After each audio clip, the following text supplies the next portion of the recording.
Breaking news, new 2023 IRA and 401k contribution maximum rules were just released by the IRS. So guess what I'm doing? I'm bringing it right to you so you understand exactly the new IRA contribution maximum limits for 23. So let's start with the IRA, traditional IRA, Roth IRA.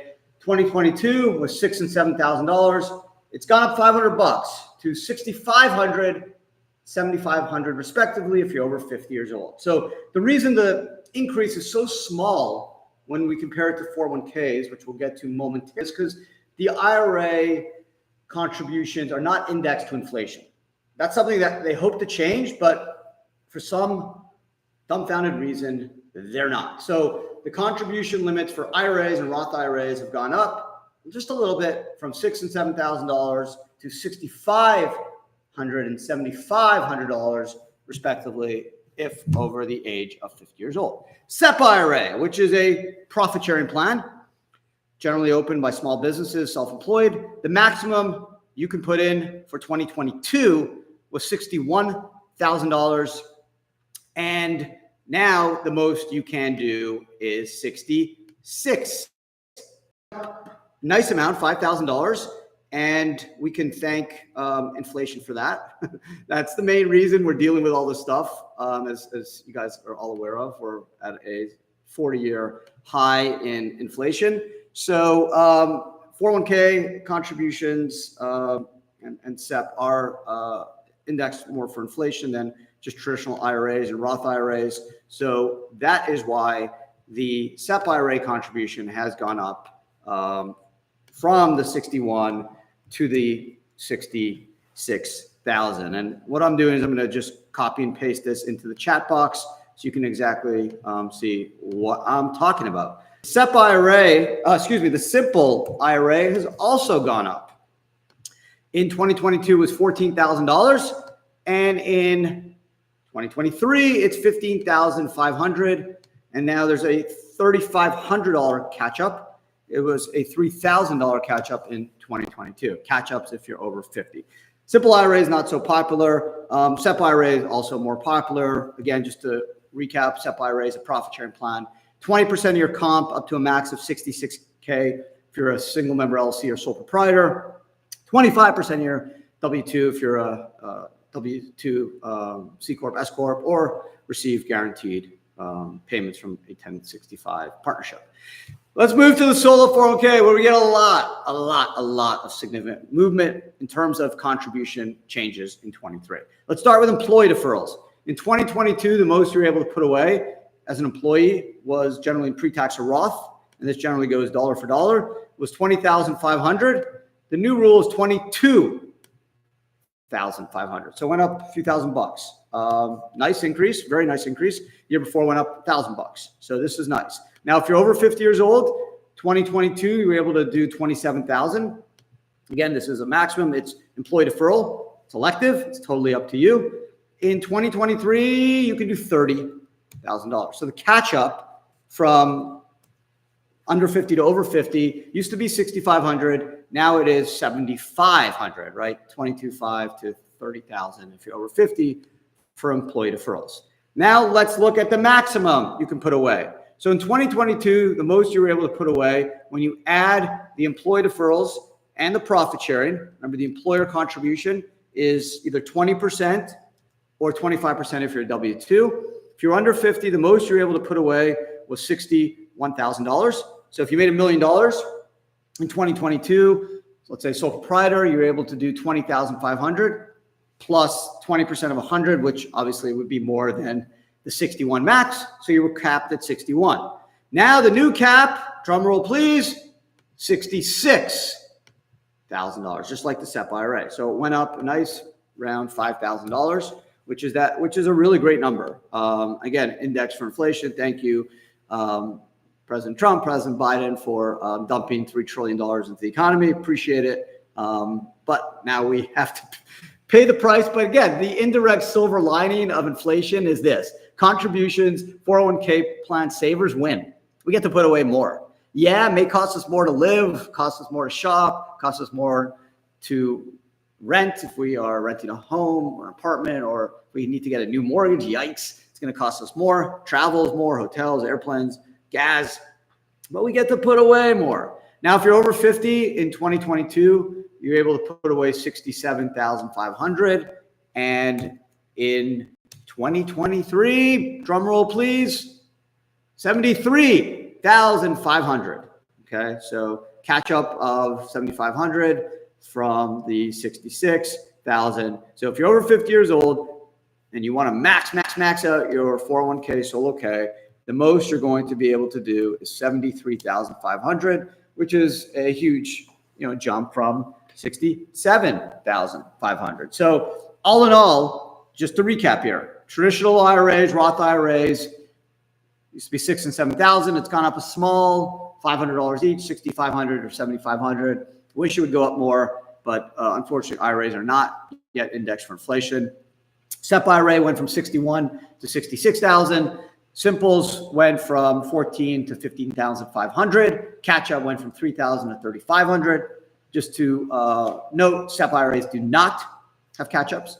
Solo 401ks or regular 401ks for that matter, on the employee deferral side, if you work at Tesla or IRA Financial, last year you were able to put away in 2022, 20,500, 27,000 if you're over 50, 23, 22,500 or 30,000 if you're over 50. And then the employer contributions, which are 20% or 25% of your comp if you are W-2. When you add all that together with the employee deferral, the most you were able to put in 22 was 61 or 67.5 if you were over 50. The new numbers for 23 are 66,000 or 73,500. One last thing I wanted to mention is for IRA contributions, for pre-tax IRA contributions, in general, if you make more than $228,000 and you're covered by a retirement plan, you can't make contributions pre-tax to an IRA. That old number was 214.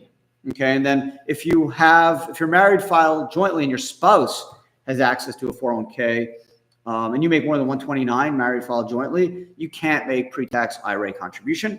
For Roth IRAs, the magical number last year was 214. It was 208 2 years ago. It was 214. The new number is now 228. Okay, just like the pre-tax for IRA contributions to get a deduction. 22 is 214. It's now 228 if you have access to a retirement plan at work, even if you don't make contributions. If you make more than 228, married, filed jointly, you can't do a pre-tax IRA. And if your spouse has access to a 401k and you jointly make more than 136, you can't make contributions. Sorry, I misspoke before. It's 136. It went up from 129, and it was 214 last year. Now it went up to 228. But we all know in a Roth IRA, even if you're Elon Musk and make $1 billion a year, Warren Buffett, Jeff Bezos, whoever, you can still do a Roth IRA, right? We know it's called a backdoor Roth IRA. All you do is make an after-tax IRA contribution and then convert it to Roth. So the income limitations for Roth IRAs are really not that meaningful because there's an easy workaround. But anyways, just want to make everything clear. The new adjusted income levels are 228. For the Roth, it's immaterial. But for pre-tax IRAs, if you have access to a 401k at work and don't, even if you don't contribute, you can't make pre-tax IRA contributions if you make more than 228. But you can still do a Roth. And if your spouse has access to a 401k and you don't, married, filed jointly, if you guys make more than 136, you can't make contributions. That was up from 129. Also, savers credit also went up. It's $73,000 up from $68,000.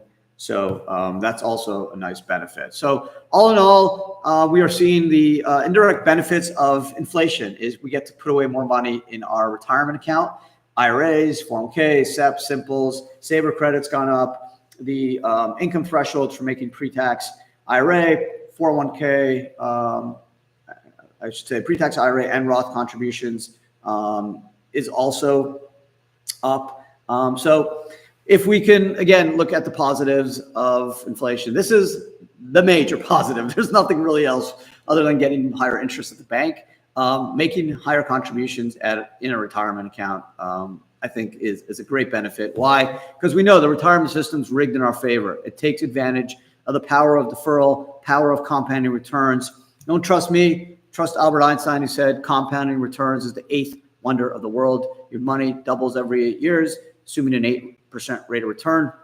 And guess what? The retirement system is the best way to take advantage of compounding returns, tax deferral, tax-free growth. So this is another example of try to start as early as you can, be consistent, trust the process. That extra $500, that extra $5,000 we can now put in a 401k. If you are lucky enough to max out, do it. It's so much smarter to save in a retirement account than through a personal savings account. Why? Because when you earn returns on a retirement account, it's not subject to tax, right? Even if the tax rate is 15, 20, or 30%, zero in a retirement account, right? You sell Tesla for $100 gain, it goes back to the IRA, 401k without tax. You sell it personally, you're going to pay short-term capital gains or long-term capital gains, right?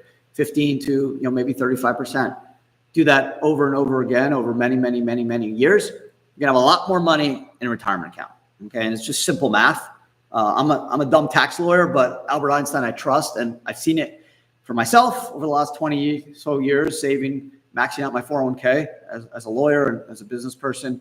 I see it through family, through friends, and more importantly, through my clients. For the last 12 years, I've seen enormous wealth being built simply by making contributions year over year and making some really good investments. So now, thanks to our wonderful politicians, thanks for inflation, but hey, at least we can put away more in our retirement account. So appreciate you guys watching the video. It's what I like to do, bring to you breaking news, coming early in the morning because I wanted to get this out there. We've also posted 2 blogs. I posted on the chat all the contribution numbers. So super important that everyone pays attention to this. There'll be a lot more information, videos, podcasts, blogs on this area, but just wanted to bring it to you first so you can now run and tell all your family and friends that, hey, there are new contribution limits for IRAs and 401ks. Did you know that? And hey, I heard it first. So thanks again for spending some time with me today. Appreciate it. Have a wonderful day, and take care.